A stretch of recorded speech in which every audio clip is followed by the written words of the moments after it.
it's Abby. I hope everyone's having a wonderful week. In today's video, we're going to look at my fall TBR. So today is actually like 90 degrees out. It's super humid. It doesn't really feel like fall yet, but I have started to pick out what books I'm going to be reading.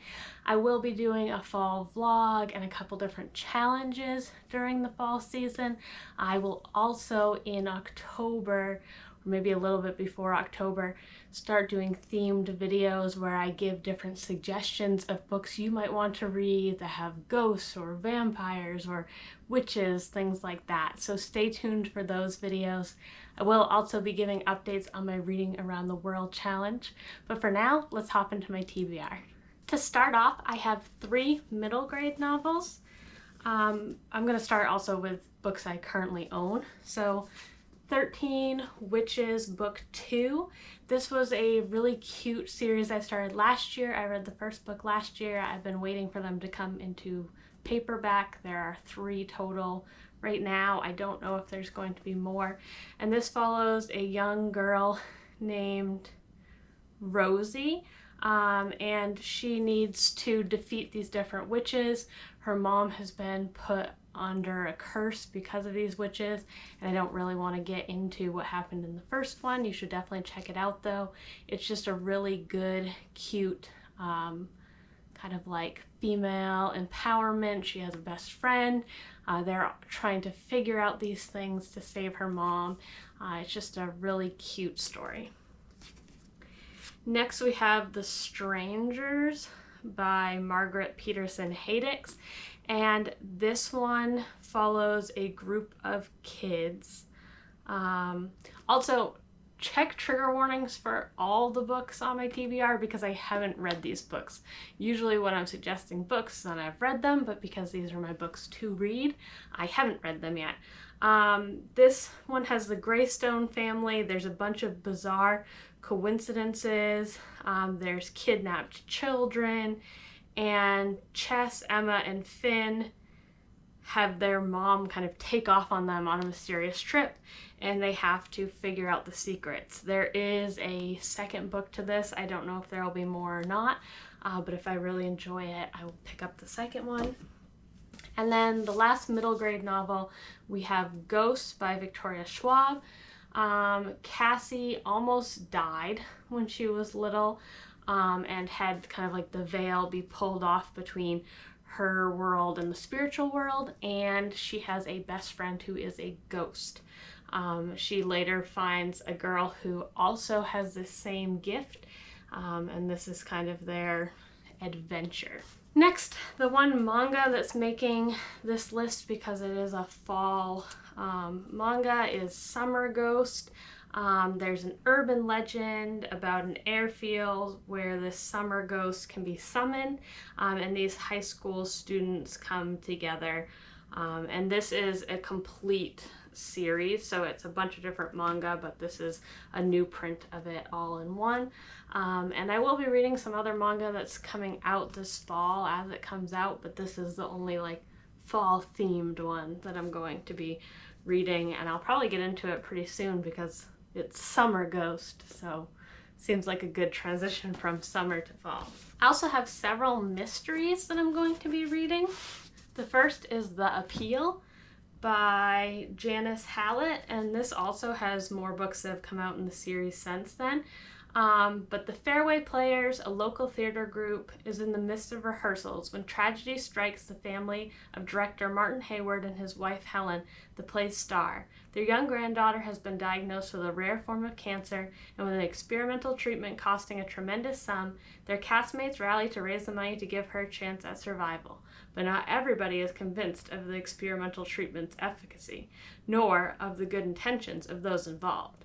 A tension grows within the community. Things come to a shocking head at the explosive dress rehearsal. The next day, dead body is found, and soon an arrest is made. In the run-up to the trial, 2 young lawyers sift through the material, emails, messages, letters, with a growing suspicion that the killer may be hiding in plain sight. The evidence is all there, between the lines, waiting to be uncovered. And so the tagline is 1 murder, 15 suspects. Can you uncover the truth? So I'm excited to get into this one. This book was on my list of books I have to finish by the end of the year. So Vera Wong's Unsolicited Advice for Murderers by Jessie Q. Sutanto.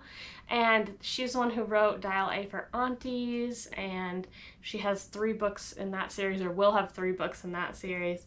But this follows a different protagonist. I started it right when I got it, but then because of moving and different things like that, I knew I was going to need to pay attention to it, and it's one of those books that I'll probably read in like one sitting, so I put it off. I'm going to be reading it this fall. Then we have the second book in the Marlowe Murder series, the Marlowe Murder Club mystery, and that's Death Comes to Marlowe. So Judith, Susie, and Bex have all come back to solve another mystery. Then we have the Hanjin murders, and this book I am doing a reading vlog on where I'm going to try to solve it. I picked it because it's shorter and it's also the first book in a series, so I figured if I enjoy this, then I can maybe make a series out of reading them and trying to predict them, or maybe I'll try to predict something else or solve a different thing. But I actually already started this one and started filming the vlog for that, so I'm excited to share that with you guys. And then the last mystery is the Decagon House Murders, a Japanese cult classic mystery. And this is one, there actually is a manga that's made of this too, but I wanted to read the book first, and then maybe check out the manga after that. But it's a mystery that takes place on a lonely rock-bound island, and there's a bunch of unsolved murders. So people think that it's haunted there. A book that doesn't really fit another category. I have a book I'm reading for my Reading Around the World challenge, but this just kind of gave off fall vibes. It's called Good Offices. It's translated from Spanish, and it's about the Catholic Church in Colombia and this man who's kind of dealing with kind of his issues with the Catholic Church. It's very short. I don't really know a lot about it, but again, I'm reading it for Colombia, and I will be giving an update soon on my Reading Around the World. I have 4 nonfiction I'm going to try to be reading, one for each of the months. First, we have Caste, The Origins of Our Discontents by Isabel Wilkerson. And this book deals with how America has a hidden caste system, how it's super noticeable in places like India and Nazi Germany, but actually America has a caste system, and Wilkerson looks at the 8 pillars that underlie caste system across civilizations and kind of gets into the history of those things. This is another one that I started, but knew I needed to give more time to, so I'll be reading that in September. We have John Green's The Anthropocene Reviewed. I got this a while ago and did start it. I read about the first 30 pages or so, but it was close on the tails of lockdown, and he wrote a bunch of it during lockdown, and it just seemed like I wanted a little bit more space from that, but I think that it's time to read it. It is a bunch of random essays where he's exploring different things in life and then giving them ratings as if it was like a Yelp review. So I'm excited to get into this and to kind of get more into his thought process. So I'll be reading that one probably in November. For October, I have Ghostland, An American History in Haunted Places by Colin Dickey. And this is a look at different places that are thought to be haunted and kind of why they're thought to be haunted. It says an intellectual feast for fans of offbeat history. Ghostland takes readers on a road trip through the country's most infamously haunted places and deep into the dark side of our history. I saw a lot of reviews where people were like, he didn't talk as much about ghosts as I thought they were going to, but it is more of a history and looking at like, okay, if a prison is thought to be haunted or a plantation is thought to be haunted, like what are the dark things in history that happened at those locations? So I'm really excited to get into this. It reminds me kind of The Invention of Murder, which is a much chunkier book, but deals with how the Victorians' fascination with murder kind of sprung us into the true crime genre and things like that. So this seems like it might have similar vibes to that. And then speaking of chunky books, the last book I have is The Mad Woman in the Attic, and I really don't think I will finish this this fall, but I'm going to start it. And it looks at women writers in 19th century literary imagination. And it's a feminist classic. It is looking at how women write about mental health and how kind of these things, like the perception of the mad woman in the attic being the woman in Jane Eyre who's, spoilers, the woman in Jane Eyre who's upstairs in the house, who's originally married to him, and just kind of how she's treated, but what that kind of writing looks like. So it takes different writers, talks about Jane Austen, talks about the Bronte sisters, talks about Milton, just a bunch of different kind of literary criticism. So I'm excited to get into that. Speaking of which, I'm not sure I actually have read Jane Eyre. I think as a child I read an abridged version, so this year I'm looking to read Jane Eyre along with The Mad Woman in the Attic and read those chapters hand in hand with this book, so I'm looking forward to that. The last ones all kind of fit in either dark academia or fantasy-esque. We have Vita Nostra, which I originally got for my Reading Around the World challenge because I thought that it was more like dark mystery, but it seems like it has some sort of sci-fi / dark academia vibes in it. I'm excited to get into it. And it was originally published in Ukraine, or the author's from Ukraine. But anyway, it's about a girl who gets kind of taken to this school and is asked to do all these like weird jobs, and she doesn't know why she's there, why she was picked, what's happening. Then we have Piranesi, which I'm going in blind to because people seem to have a hard time describing what's happening in this book anyway. But it's described as a house, but no ordinary building, rooms full of the infinite. It's corridorless. Its corridors endless, its walls lined with thousands upon thousands of statues. Within the labyrinth of halls, an ocean is imprisoned. Waves thunder up the staircase. Rooms are flooded in an instant. But Piranesi is not afraid.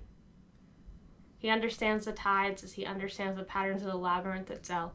He lives to explore the house. There is one person in the house, a man called the Other, who visits Piranesi twice a week and asks for help with research into the great and secret knowledge. But as Piranesi explores, evidence emerges of another person, and a terrible truth begins to unravel, revealing a world beyond the one Piranesi has always known. So very vague, not sure what's happening with that. We have A Deadly Education, and then we have Plain Bad Heroines, which I'm listening to on audiobook from the library right now. But Deadly Education has magic, and then Plain Bad Heroines is sapphic, and also there's a movie being made about a death and then another death, and kind of this mystery around the school, and just these plain bad heroines, girls that don't live or play by the rules of what society thinks that they should be, particularly in the earlier timeline, because there's a modern day timeline and then an earlier timeline. Then we have V. Schwab's A Darker Shade of Magic, which I haven't read, but Welcome to Grey London, dirty and boring without any magic, with one mad king, George III. Then there's Red London, where life and magic are revered, and White London, a city slowly being drained through magical war, down to its very bones. And once upon a time, there was Black London, but no one speaks of that now. And so this has a kind of like time traveler and magic, and again, I'm trying to go in sort of blind. I've had this for a really long time though, and have not read it yet. So if you've read it, let me know what you thought of it. And then I have 3 kind of haunted house books I'm reading. I have A House with Good Bones, T. Kingfisher, and the description for this one says, Mom seems off. Her brother's words echo in Sam Montgomery's ear as she turns onto the quiet North Carolina street where their mother lives alone. She brushes thoughts away as she climbs the front steps. Sam's excited for this rare extended visit and looking forward to nights with just the two of them, drinking boxed wine, watching murder mystery shows, and guessing who the killer is long before the characters figure it out. But stepping inside, she quickly realizes home isn't what it used to be. Gone is the warm, cluttered charm her mom is known for. Now the walls are painted a sterile white. Her mom jumps at the smallest noises and looks over her shoulder, even when she's the only person in the room. And when Sam steps back to clear her head, she finds a jar of teeth hidden beneath the magazine-worthy rose bushes, and vultures are circling the garden from above. To find out what's got her mom so frightened in her own home, Sam will go digging for the truth, but some secrets are better left buried. This is a Southern Gothic, and then I have this book, which is also Gothic, called The Hacienda by Isabel Canas, and this is about a woman who marries into a family after her father has been killed for being on the wrong side of the war, and when she gets the house, she wants to make it her own and bring her mother to stay there, but the house is not good. The house has some sort of deep secrets, and the people living there don't even want to go into the house. It gives me Mexican Gothic vibes, but without the mushrooms. And so I'm really excited to read this one. I think this is probably the first one I'm going to read. I got it near the end of spooky season last year and didn't get a chance to read it, so I'm excited to check this one out. And then from the library, I have The Haunting of Hill House, which I've heard is not like the show at all, but is just kind of a exploration into, again, a haunted house, and details these people who've been all brought together to kind of see if this house is truly haunted or whether it's just kind of in people's heads. And then the last book I have is All Our Hidden Gifts, which follows Maeve Chambers, who will do almost anything for attention. So when she finds a dusty pack of tarot cards at school, she soaks up the celebrity that comes with giving eerily accurate readings to her classmates. There's one person whose attention she can't capture, though for her former best friend, Lily O'Callahan, whom she portrayed last year in an act that still makes Maeve cringe. When Lily is finally goaded into sitting for a reading, she selects a card that shouldn't be there at all. 2 days later, she disappears. Consumed by guilt, Maeve teams up with the beautiful, sophisticated classmate Fiona and sexy, mysterious Ro, Lily's older sibling, to try to find her lost friend. But as the three combine their unnatural talents to bring Lily back, they must face the dark forces keeping her trapped before she's lost forever. So, this is magical tarot card vibes. This book also has several books in the series. I think there's 3 out. So I'm excited to get into some series. What are you reading for fall? Do you tend to read spooky books? Are you reading a lot of murder mysteries? Are you just continuing to read what you normally read? Let me know in the comments what you're reading, or if you'd like to buddy read any of these books. I am on Storygraph. Leave a comment below and I will share my Storygraph with you, and we can read them together. But I hope you all have a wonderful day.